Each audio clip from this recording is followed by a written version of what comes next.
আমাদের আজকের প্রার্থনা। ঈশ্বরের সকল শিষ্যদের আমাদের নমস্কার জানিয়ে শুরু করছি আজকের ব্যাখ্যা প্রভুর যিশুর নাম নিয়ে। জয় যিশু। ঈশ্বর বলেছেন, আমি ডাকলাম এবং তুমি প্রত্যাখ্যান করলে। আমি হাত বাড়িয়ে দিলাম, কিন্তু কেউই মনোযোগ দিল না।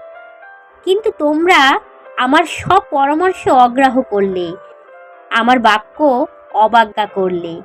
এজন্য তোমাদের বিপদে আমিও হাসব। তোমাদের ভয় উপস্থিত হলে পরিহাস করব। যখন ঝড়ের মতো তোমাদের ভয় উপস্থিত হবে, ঘূর্ণিঝড়ের মতো তোমাদের বিপদ আসবে, যখন সংকট ও সংকোচ তোমাদের কাছে আসবে। এই আয়াতগুলি এমন ব্যক্তিদের হৃদয় বিদারক দৃশ্যকে চিত্রিত করে যারা প্রজ্ঞাকে প্রত্যাখ্যান করে, উপদেশ বা উপেক্ষা করে এবং তিরস্কার প্রত্যাখ্যান করে।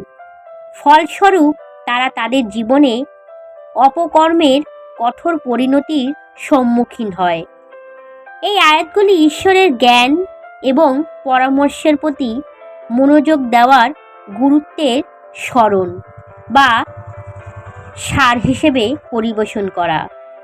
আপনার জীবনে এমন ক্ষেত্রগুলি বিবেচনা করুন যেখানে আপনি তার নির্দেশনাকে প্রতিরোধ করছেন।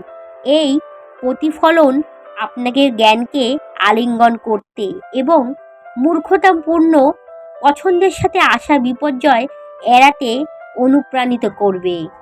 জয় যিশুর জয় হোক। ধন্যবাদ ঈশ্বর। ঈশ্বরের পবিত্র নামে ধন্যবাদ। আমাদের প্রার্থনা বিশ্বপিতা সর্বশক্তিমান ঈশ্বরের কাছে। ঈশ্বর, আপনি আমাদের ঈশ্বর এবং সমস্ত সৃষ্টির পিতা। হালেলুয়া, জয় যিশু। প্রভু, আপনার ছেলেকে এবং তার মাধ্যমে সমস্ত জ্ঞান ব্যয় প্রকাশ করার জন্যে আপনাকে অশেষ ধন্যবাদ।